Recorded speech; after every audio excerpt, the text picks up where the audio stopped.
especially in this lecture. If you don't understand what I'm saying, or you're struggling to keep up, feel free to take breaks as and when you need them. Also, feel free to revisit the lecture as we go through the module. I've also put some links to easy-to-read resources which outline the structure of local government in England, which is more complex than in Scotland, Wales or Northern Ireland, that you might find useful. I've put them in the notes under this slide. So my message is, stick with it. It will become clearer over time. And if you do get confused, refer back to the slides in this lecture. So the purpose of this lecture is threefold. Firstly, it is to understand which bodies count as local government for the purposes of this module. Secondly, it's to develop an understanding of the broad history of local government in the United Kingdom, and especially England, and to become aware of its messy origins and evolution and the impact that that's had today. But before we look at the history of local government, it's important to start with a brief overview of A, what local government is, and B, how local government looks in the UK today. Firstly, we can understand local government as the elected authorities and dependent agencies that are established by Parliament to provide a range of specified services and represent the general interests of a specific area. To that end, local government differs from other agencies that supply local services in two important respects. Firstly, local authorities are the only agencies representing communities in Britain whose councillors or whose members are chosen by elections open to all adult citizens of that community. Thus, local authorities not only provide many services, they can also claim to represent the views and aspirations of their communities. Local authorities supply a large range of services, rather than, as in the case of many ad hoc agencies or quangos, a small number of specific tasks. So they're representative, they're elected, and they're broad. Unlike in some other countries, the existence of local government is not protected constitutionally and hence is at the whim of central government, specifically Parliament. Any government with a majority can reshape, alter local government as it sees fit. And that includes devolved administrations as well, which we won't talk about too much in this module. As local government is not constitutionally protected, the whole system of local government could be changed with the simple passing of a bill. Hopefully it won't be during the course of this module. England's system of local government is the most confusing, so we will start there. The structure of local government varies from area to area. In most of England, at least in terms of geography, there are two tiers, county and district, with responsibilities for council services split between them. In London, other metropolitan areas such as Liverpool and parts of Shire England operate under a single tier structure with one individual council responsible for all services in their area. These are usually called unitary authorities. Now, in total, there are 339 different local authorities in England made up of 5 different types. We have county councils, which are upper tier authorities, also known as non-metropolitan counties. These are on the map shaded as red. We have district councils, which are also known as authorities or non-metropolitan district councils. Now, if you look at the big red sections on the map, district councils are where the thin line in each one sits. So, district councils sit underneath county councils. Each county council will have numerous district councils. We then have unitary authorities, which are mapped out as green on our map, and that is when one individual council provides services. So there's no county or district split, it's just one council. An example of that is Cornwall. We also have metropolitan districts. Now, Liverpool is an example of a metropolitan district, and in essence, they're pretty much the same as unitary authorities, right? There is just one council responsible for providing services to that area, but you can only find them in certain areas. They're marked as kind of the peachy yellow, the map. And the reason they're called metropolitan districts is partly a quirk of history that we will cover. But you can think of unitary authorities and metropolitan districts as broadly the same. They're also known as metropolitan boroughs. Okay. Then we have the 32 London boroughs. Again, one single. Again, one single council provides services for that area, and they are very similar to unitary authorities. They're very similar to metropolitan districts, but legally they are they're a different type of body, even though they're very similar on the face of it. And they're also in that kind of yellow colour, otherwise they wouldn't be called London boroughs. And then we have two unique authorities that we don't talk about in this module, so you don't really need to know anything about them. One is the City of London Corporation, and the other one is the Isles of Sicily, which is a unitary authority. If you are interested in those, I mean, you can do some research on them yourself, but you can get through POLI337 without ever having to worry about either of them. So I don't count them. They're not on the diagram, so they don't exist. So let's go into a little bit more detail. County councils. There are 25 county councils in two-tier areas, which is education, social services, and waste disposal. These are known as upper tier authorities and, as I said, are shown on the map in red with their borders shown by the kind of thicker line. You can also find this map on Wikipedia, which is where I got it from, and I'll put a link to that in the notes for this presentation. Next, district councils. In two-tier areas, each county council area is subdivided into districts for which there is an independent district council. There are currently 188 district councils, and these are shown on the map as, like I said, the thin black lines within the red area. District councils are responsible for local services such as rubbish collection, housing and planning applications.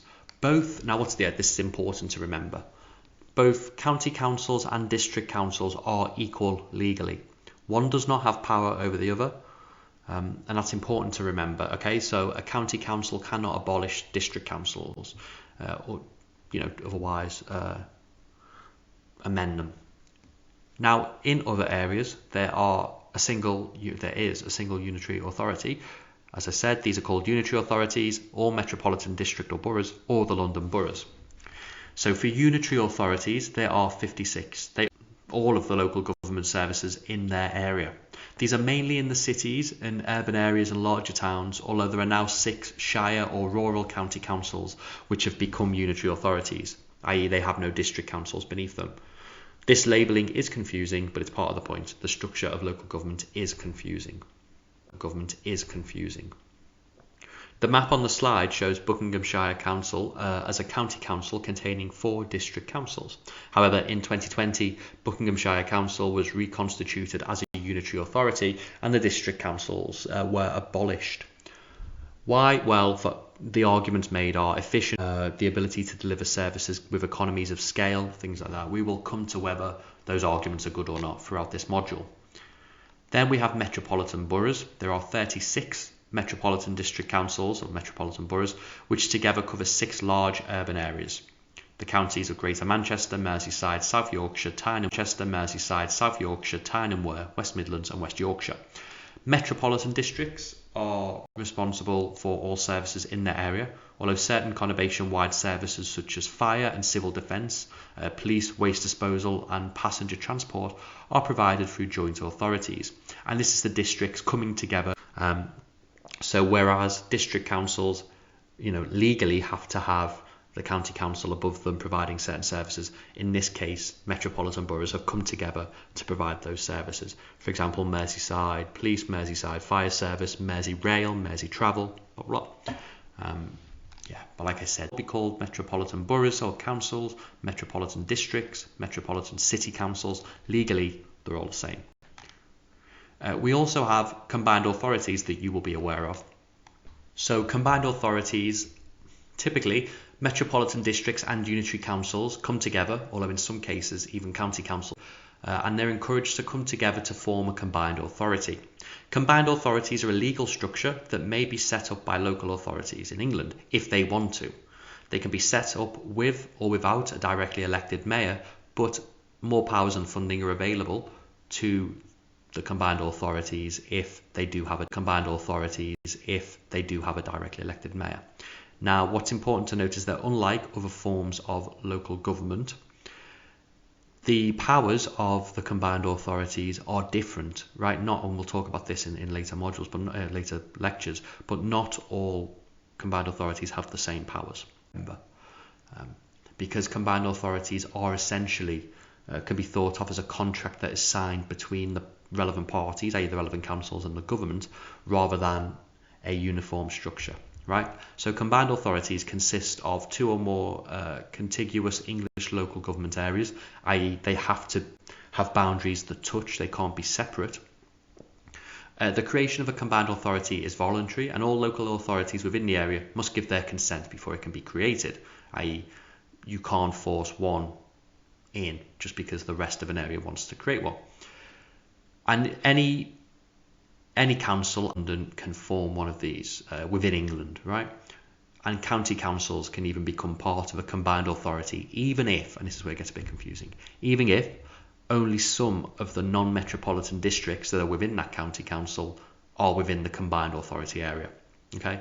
And a local authority can only belong to one combined authority, The relevant legislation that we will look at is the Local Democracy, Economic Development and Construction Act 2009 and the Cities and Local Government Devolution Act 2016. Okay, so like I said, combined authorities can be set up by two or more local authorities. They can take on legal functions transferred to them by an order made by the Secretary of State, plus any functions that the constituent authorities agree to share. So they can have power devolved down to them from Westminster or up to them by the constituent authorities. And you can see how this means that combined authorities are even now, quite fluid governance mechanisms. There are no legal provisions for combined authorities to be created in Wales, Scotland or Northern Ireland. The Mayor of London and the Greater London Authority are established by separate legislation. Okay, and there's a House of Commons library briefing paper on the Greater London Authority. Okay, so now we're on to the London boroughs. There are 32 of them. They provide nearly all the services in their area. However, unlike unitary authorities or metropolitan boroughs, the Greater London Authority provides London-wide government, including special responsibility for police, fire, planning and transport. So there's the slight difference in how these London boroughs are managed. Okay, so they're still unitary, like the metropolitan boroughs and the unitary authorities, but their strategic oversight is provided by the Greater London Authority, which is the London Mayor and the London Assembly. So the London Assembly it's a bit like the House of Commons of the Greater London Authority, but it has a lot less power. They scrutinise the Mayor's decisions and they can accept or reject his budget proposals each year. And it's a recent organisation, so it was only set up in 2000, and it replaced the similar Greater London Council, which had been abolished in 1986. So you can think of this like the Greater London Authority as a more presidential system compared to, say, the House of Commons, which is parliamentary. We also have town and parish councils. There are approximately 9,000 town or parish councils. They operate at a level below district councils and unitary authorities. They're sometimes called town councils depending on the area they cover. Because of their diversity, parishes do not generally have statutory functions, although they are often responsible for smaller local services such as allotments, parks and community centres. They may provide services with the agreement of the county or district council, and they can levy their own charges on residents. And unlike the other forms of local government, there's no cap to how much they can increase their charge to local people by. Very briefly, I'm going to talk about parish councils as well. All of these will be covered in much more detail in later lectures. Okay, so this is just very much an overview. As I mentioned before, there are two other unique type of authorities, City of London Corporation and the Isles of Scilly, which you do not need to worry about for this module, but here's a brief overview. Okay, so the City of London Corporation provides the local government and other services in London. These include economic development, education, environmental health, highways maintenance, housing, libraries, the Barbican Arts Centre, policing, social services, waste collection and town planning. It is basically a very small unit of local government. And it's ancient. The Isles of Scilly, the Council of the Isles of Scilly is a unitary authority, but with some local government services being provided in conjunction with Cornwall Council. It has its own water authority, airport authority and other powers, including running its own sea fisheries committee. Now, erase both of them from your brain. Thankfully, the pattern of local government in Wales, Scotland and Northern Ireland is a lot more regular than in England. The key point to take away here is that devolved administrations do not count as local government in the literature for the purposes of this module and for your essays. Okay, they are a separate body, so if you wrote an essay just about the devolved administrations, you wouldn't do very well. Okay. Since 1996, Wales has been divided into 22 unitary authorities for local government. The elected councils of these areas are responsible for the provision of all local government services, including education, social work, environmental protection and most highways. Wales also has parish councils, but due to historical reasons they're called community councils or communities. They are exactly the same as English parish councils, and the Welsh unitary authorities are divided entirely into communities. So the whole of Wales is covered in community councils, whereas in England there are some areas where they're not found. So unlike in England where unparished areas exist, no part of Wales is outside a community, even in urban areas. Not every community has a community council, however. In Scotland, local government in Scotland is organised through 32 unitary authorities, which consist of councillors elected every 5 years. Wales used to be every 4 years, but that will also change to 5 years soon. And in England it will remain 4 years. And they are elected in Scotland via single transferable vote. Recent reforms in in Wales mean that local authorities can choose to be elected by single transferable vote if they wish to be. Scotland has also had community councils since 1975, but they have far fewer powers than their already quite weak English or Welsh counterparts, and they're more of often a discussion, a talking shop, rather than an actual body to get things done. Northern Ireland is divided into 11 districts for local government purposes. They have far fewer powers than other parts of the UK. For example, they have no responsibility for education, road building or housing, and a lot of this is because of previous sectarian issues where one community will gain control of a council, and as in community from Protestant or Catholic, and would prevent services reaching the other community or spend more on their own community. So local councils had powers removed, and non-political technical quangos, boards were set up in place of them. Councils do, however, have planning, waste and recycling services, leisure and community services, building control and local economic and cultural development in their purview. Councillors in Northern Ireland are elected for a 4-year office with a single transferable vote system. Again, this was to stop one community dominating other communities via first past the post. Okay, so we can see how that is much simpler than local government in England, and one of the arguments for reforming drastically local government in England and just having a series of unitary authorities is increased simplicity.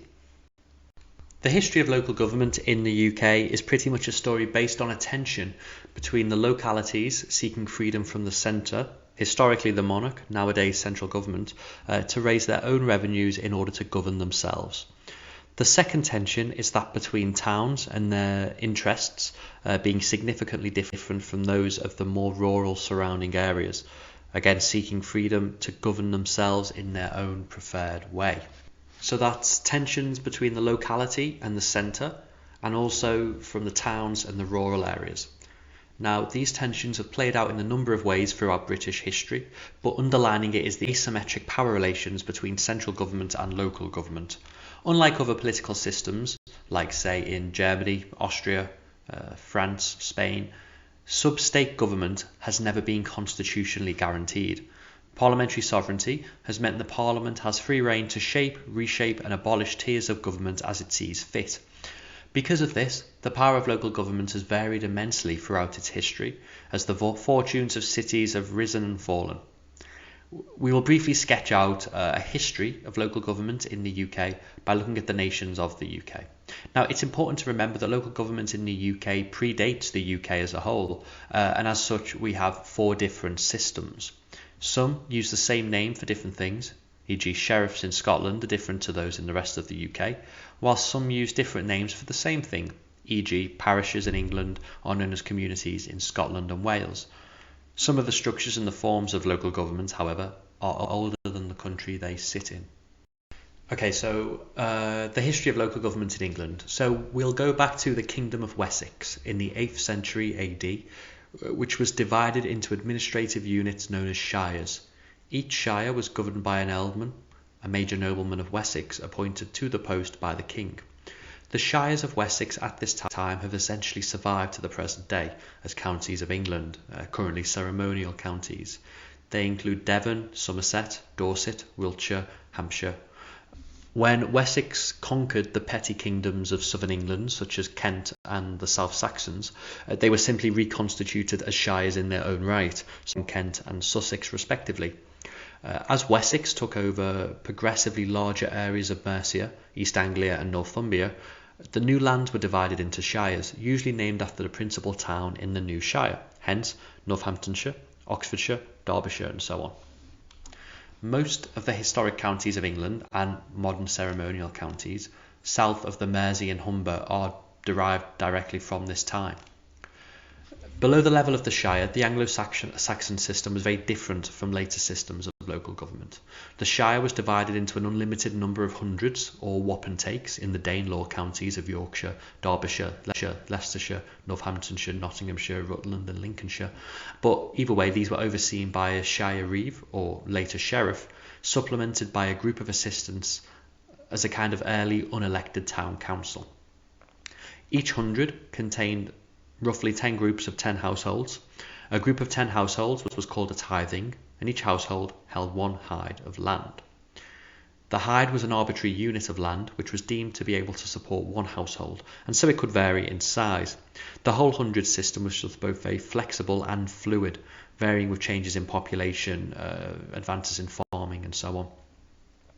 Conquest in 1066 saw the introduction of a severe feudal system by the Normans, where power was much more rigidly organised, centralised and thorough. William the Conqueror claimed ultimate possession of virtually all land in England, asserting the right to dispose of it and give it to whoever he saw fit. The country was then divided up into fiefs, which William distributed amongst his followers, and they were kept generally small and given out in a piecemeal fashion to deprive William's vassals of large power bases. The shires became less important, but they did remain the major geographical division of England, although the Normans renamed the shires as counties. In the Domesday Book, the great Norman work of bureaucracy, the survey is taken shire by shire and hundred by hundred. At this time, if not before, hundreds must have become more static units of land, since the more fluid nature of the original system would not have been compatible with the rigid feudal system of the Normans. Although hundreds continued to alter in size after the Domesday Book, they became more permanent administrative divisions, rather than groups of households.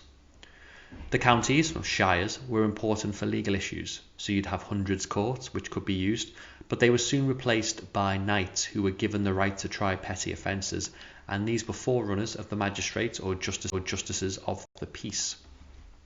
Serfdom was unsuited to governing cities, which were beginning to grow under the Norman kings. Towns were still subject to the administrative structure used elsewhere in England, but large towns began to resent the authority of the sheriff, and so, starting with Lincoln in 1130, they started to negotiate opt-outs.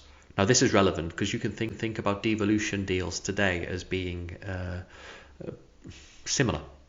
They paid revenues directly to the king instead of to their local bureaucracies, and were in exchange granted royal charters, and in effect became the first local authorities, islands of municipal self-government with the title and status of borough within otherwise sheriff-controlled counties. They were given various privileges, such as the exemption from feudal dues, the right to hold a market, and the right to levy certain taxes on people within their borough. The self-governing boroughs are the first recognisably modern act of local government in England. Generally, they were run by a town corporation made up of council aldermen or the town elders. Although each corporation was different, just like combined authorities are all different, they were usually self-elected, with new members being co-opted by existing members. A mayor was often elected by the council to serve for a given period. The idea of a town council, so for example, Liverpool can trace its own mayor back to the early 1200s. The idea of a town council to run the affairs of an individual town remains an important tenet of local government in England today. It shows that many cities have over 8 centuries of experience in self-government, which came to an abrupt end in 1970 when local government was restructured into 2-tier authorities across the whole of England. The emergence of the English Parliament in the 13th century, so bear in mind that the House of Commons is only a few hundred years old, even so the Liverpool as an organisation, Liverpool as a unit of government is older than the English Parliament itself. But either way, the emergence of the English Parliament shifted power in the country. In 1297, it was decreed that the representatives to the House of Commons would be allocated based on the administrative units of counties and boroughs, two knights from each shire and 2 burgesses from each borough. This system would remain essentially unchanged despite massive increases in population in some non-borough areas and the decreased importance of some boroughs until the Reform Act of 1832, so almost 540 years of a system. A further push for town independence emerged with the concept of county corporates. This meant the cities were independent from the county that they were within, rather than just having greater independence within a county, and they were sometimes given governing rights over a swathe of surrounding countryside. They were referred to in the form of town and county of, or city and county of, and included the city and county of York, city and county of Bristol, city and county of Chester, for example. Now, the ecclesiastical parishes of the Church of England also came to play a de jure role in local government from this time, likely confirming informal arrangements already existing on the ground.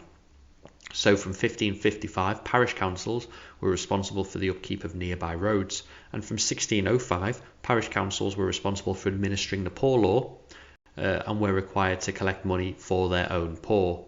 They appointed overseers who could charge a rate, the first local property tax, to support the poor of the parish. The parishes were run by parish councils, known as vestries, often elected from amongst ratepayers, but often self-selecting. But we can see that they were essentially in charge of the first part of the welfare system in the UK. Central government, as you would expect, given the UK's current centralised tendency. So by the 19th century, local government in England comprised of a range of different bodies with no clear system of local government. Unlike in France, where the revolution led to a common nationwide system which still exists today, the UK was a tangle of local bodies, especially England. There was nothing approaching a system of local government.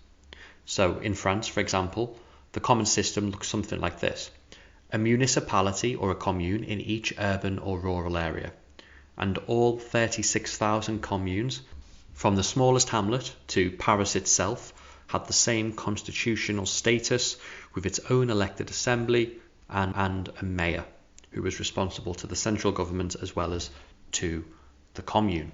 In the UK, at the start of the 19th century, there were 3 main but not exclusive units of local government. The parish appointed various unpaid officers, constables, highway surveyors, overseers of the poor, to take responsibility respectively for law and order, road maintenance, and the provision of work or financial relief for the poor. The counties, which were administered by Crown-appointed justices of the peace, who by now had both a judicial role, exercised through the county quarter sessions, and increasing administrative responsibilities for highways and bridges, weights and measures, general oversight of the parishes. And you had boroughs, 200 or so cities or towns that had opted out of the jurisdiction of justices of the peace, who governed themselves through corporations established by royal charter. They determined their own systems of government, sometimes elected, sometimes self-appointed, to decide how to raise the money due to the king, how to run their own courts, and so on. The same principle of local self-rule was being developed in Scotland through a considerably larger number of boroughs, with their councils of burgesses. And then we also had ad hoc authorities. These are in addition, and there was hundreds of them. They were established by local acts, each providing specific services within a particular area whose boundaries rarely coincided with those of any other authorities. Thus, turnpike trustees levied tolls on road users to build and maintain roads. You might say this was an early form of governance rather than government, which we will revisit in later lectures. But the system was essentially crying out for rationalisation.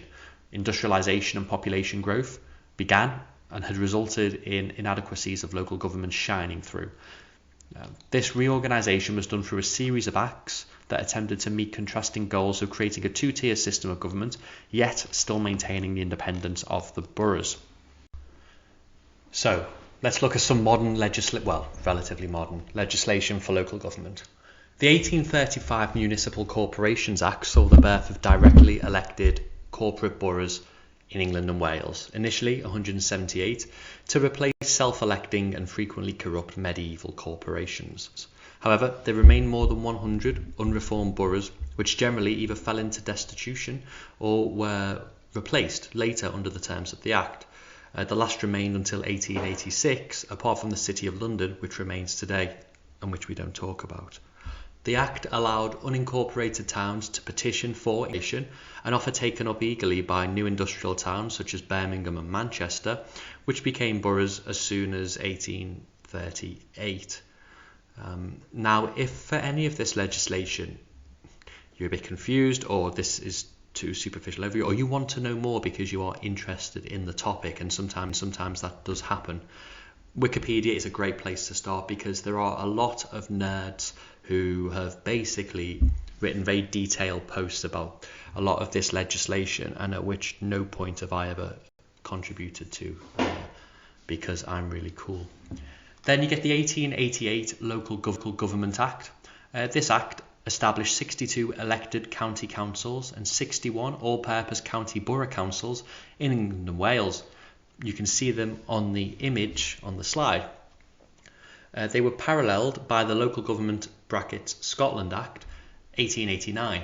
62 counties took over the administrative responsibilities of the justices of the peace and the magistrates, and became genuine elected local authorities for the first time, and formed the upper tier of the two-tier system in England and Wales.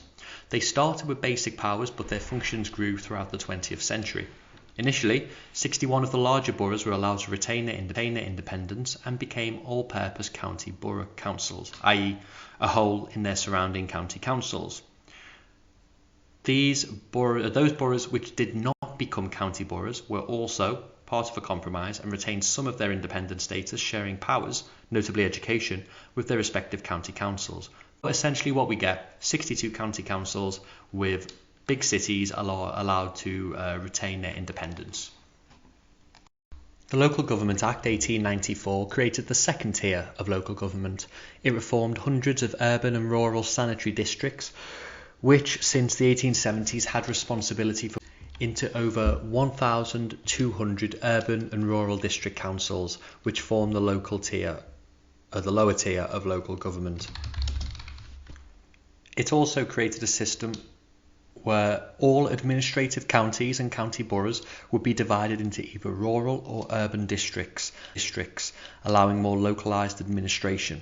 The municipal boroughs reformed after 1835 were brought into this system as special cases of urban districts.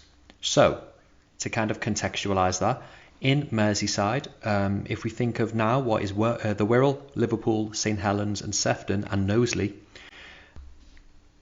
back when these reforms were finalised, there were about 22 different local government units in the area, whereas now there's only 5.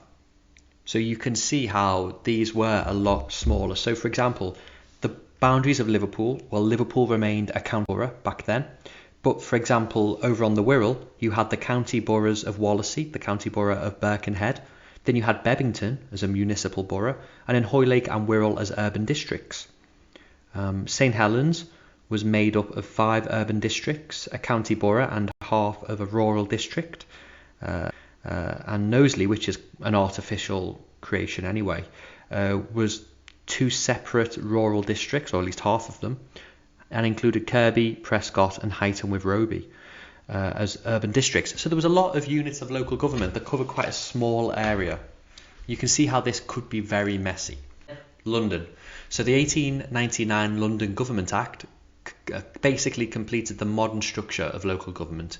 It established the London County Council network of 28 metropolitan borough councils, plus the City of London Corporation, which we don't talk about, but we also seem to have spoke about quite a lot here, to replace the 38 vestries and district boards. And that gave us something that looks like a modern local government structure. And then the 1929 Local Government Act abolished boards of poor law guardians and transferred their responsibilities to local authorities. More extensive restructured power in Scotland under the Local Government of Scotland Act 1929. But it's interesting that we see local government in charge of distributing welfare. And actually, Labour in 1945 were one of the great centralising forces of the welfare state and of taking powers away from local government, which we'll see. According to Wilson and Game, those acts achieved a constitutional mini-revolution.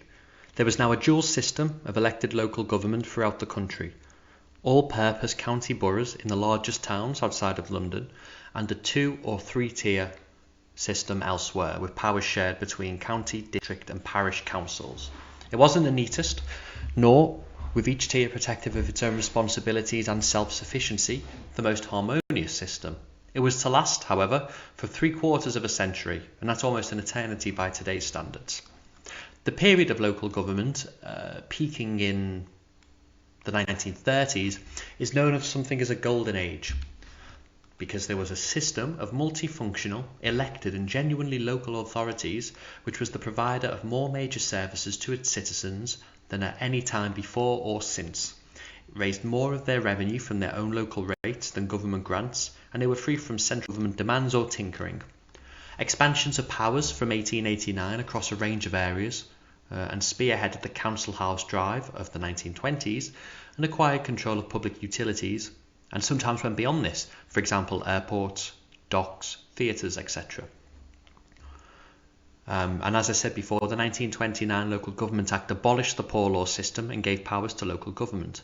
But in response to the Great Depression, the 1934 Unemployment Act established the National Unemployment Assistance Board, a preview of what the post-war Labour government would do in terms of centralising power to Westminster at the expense of local authorities. The next major reform came in the 1970s. The Local Government Act 1972 resulted in the most uniform and simplified system of local government which has been used in England.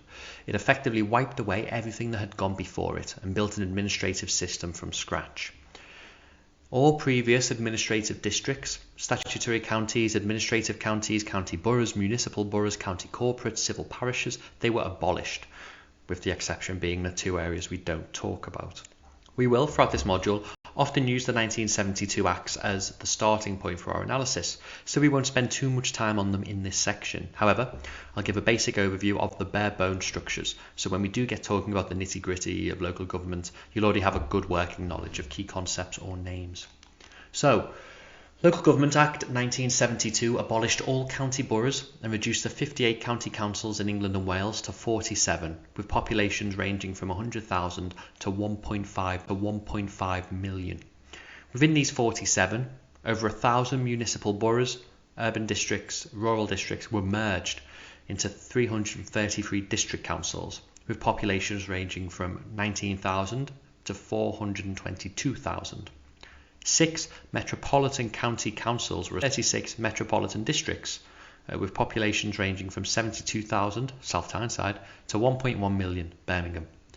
Now these former county boroughs were usually old, centuries old, and often Labour controlled, and now they were subsumed into county councils, which were typically Tory controlled, and hence for many in the cities it seemed like the county, or the rural, had won the upper hand. Civil parishes were retained. More urban ones were known as town councils, and in Wales they were known, as we know, as communities. The second tier of local government varied between the metropolitan and non-metropolitan counties. The metropolitan counties, so places like Merseyside, were divided into metropolitan boroughs, which included places like Liverpool, whilst non-metropolitan counties were divided into districts. The metropolitan boroughs had greater powers than the districts, sharing some of the county council responsibilities with the metropolitan county councils, and having control of others that districts did not, e.g. education was administered by non-metropolitan county councils, but by the Metropolitan Borough Council. This, and again, let's reiterate, you are not meant to pick this up on the first go. This is just a brief overview, and it is confusing. So if this feels like a lot of information, please don't worry. Here's more. The metropolitan boroughs were supposed to have a minimum population of 250,000 and districts 40,000, but in practice some exceptions were made for the sake of convenience. Charter grants were transferred to the district or metropolitan boroughs which contained the area in question, so they were allowed to those districts that had a charter grant were allowed to call themselves borough councils as opposed to district councils, but the difference was purely ceremonial. Okay. As is the case with a lot of differences in local government nowadays. The Act also dealt with civil parishes. They were maintained in rural areas, but those existing in large urban areas were abolished. Conversely, the Act provided the legislation such that the whole country could be divided into parishes if this was desirable at some point in the future. Urban parishes were strongly discouraged. However, since 1974, several urban areas have applied for and received parish councils. And much of the country remains unparished, since parish councils are not necessary, but exist to give a kind of civic identity, local identity to smaller settlements. Now in Scotland, the Commission looking into this proposed a two-tier system, which was largely adopted in the Local Government Scotland Act 1973 and implemented by 1975. It swept away what went before and what was established in the Local Government Scotland Act 1947, which were largely based on units dating back to the Middle Ages, and replaced them with a uniform two-tier system of regional and district councils, except the islands, which were given a unitary all-purpose council. Large numbers of small authorities was seen as the fundamental weakness of the previous system, and the numbers in Scotland were reduced proportionately by even more than in England and Wales. Some were ridiculously massive. 431 counties, cities, boroughs and districts were amalgamated into 9 regions with varying from 100,000 to 2.5 million, and there were 53 districts under them, and 3 most purpose island authorities, Orkney, Shetland and the Western Isles. And these regions were seen as too large and too remote. Strathclyde contained nearly half of Scotland's population and had to be broken down into non-elected sub-councils for administrative convenience, which kind of defeats the purpose of the exercise to begin with. Northern Ireland, since the Local Government Ireland Act 1898, Northern Ireland had a similar structure to that of the mainland. 2 all-purpose county boroughs, Belfast and Londonderry, and a 2-tier system of 6 counties and 55 urban and rural district councils. The majority unionist population had ensured the boundaries were drawn so they controlled most councils, and hence excluded Republicans from significant influence. The Local Government Northern Ireland Act 1972 removed most local authority powers to avoid the sectarian bias or nullify it, and placed powers in the hands of non-elected boards, agencies and departments of the Northern Ireland Office, Westminster Department. 26 district councils will be elected by STV, but restricted. So, to put this into context, councils spent just 4% of Northern Ireland's total budget expenditure, but on the big issues they had the right of consultation. Okay, so here is just a pictogram of what local government looked like after those acts, to kind of put it into perspective and to take some of the kind of confusing elements out of it. Essentially, the aim was for a dual tier and uniformity. There's not much more to say about that. You don't need to remember this explicitly, but it's a good idea to know where we've come from.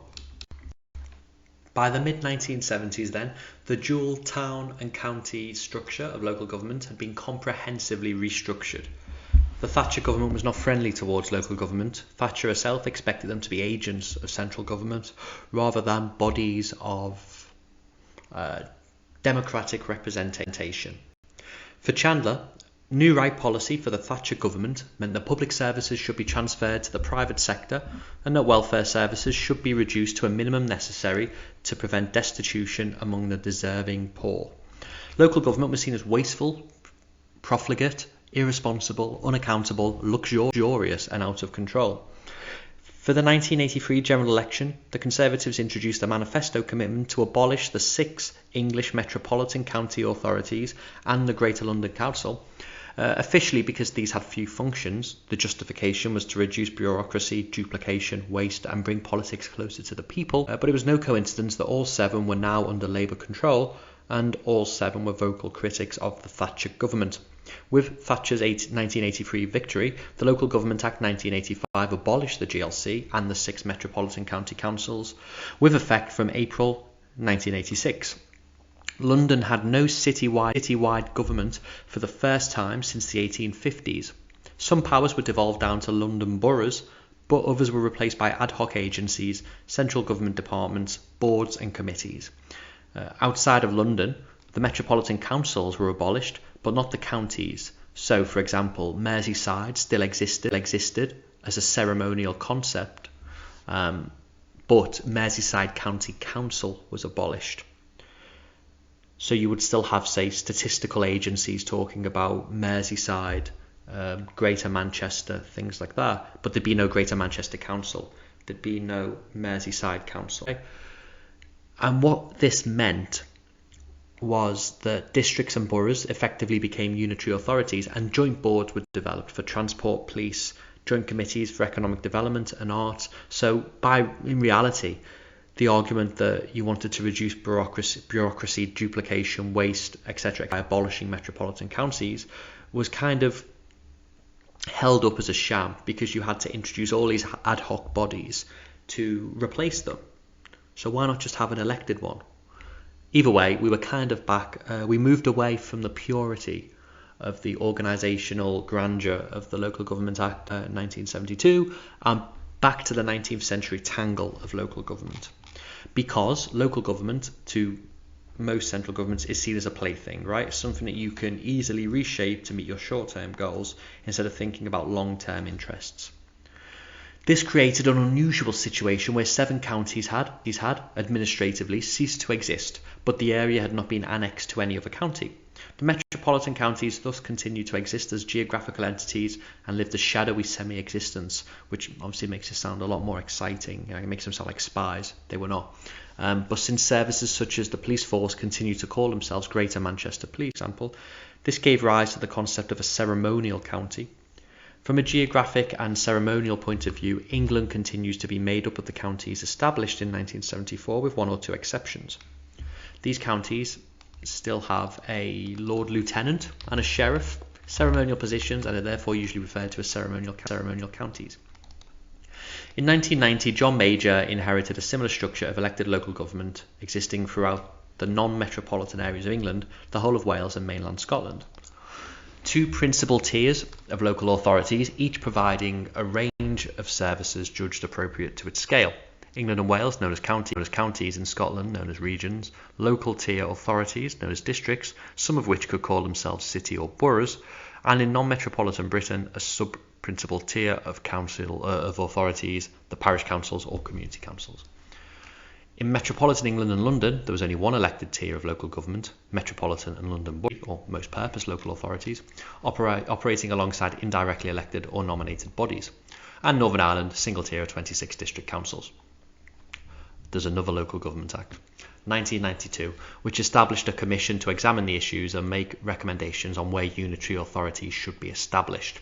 It was considered too expensive to make the system entirely unitary, and also there were doubtless cases where the 2-tier system functioned well enough, or local people did not want to get rid of it. The Commission recommended that many counties be moved to completely unitary systems.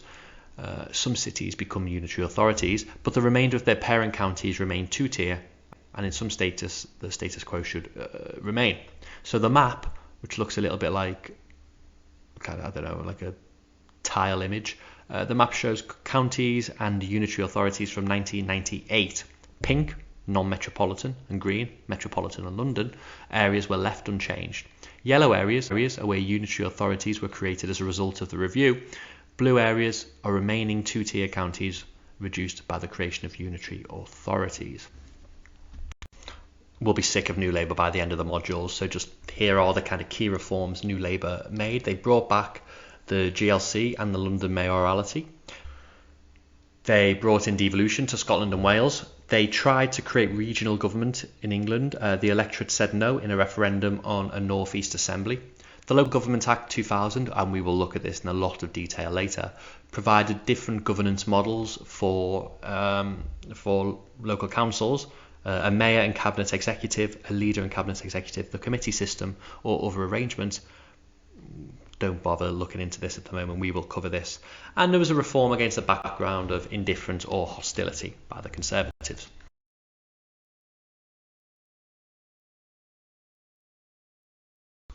Here's a very brief history of Liverpool's local government, if you find it interesting. All right, so here are the seminar questions. Here are the presentation topics. They'll be done in week 2, so you don't need to worry about the presentation topics. But for the seminar this week, if you could just research the type of local authorities that you come from, where you call home, and be ready to just talk about them, the local governance arrangements. Obviously, week 1 seminar, or the seminar that takes place in week 1, is more of an introductory seminar. And then week 1's content, i.e. this lecture, will be covered in the week 2 seminar. Okay, so the seminars run 1 week after the lecture. All right. Like I said at the start, if there's anything here you don't understand, if it's the old history, you'll probably be fine without going into too much detail, right? You won't need to do a detailed history for your essay, but I think it's important to get a context. Anything from 1972 onwards, you need to know. Okay, so it's worth brushing up. Don't worry too much about it now, because a lot of this will come with time when you do a lot of the readings. All right. Any questions, feel free to email me or speak to me in the seminars. All right.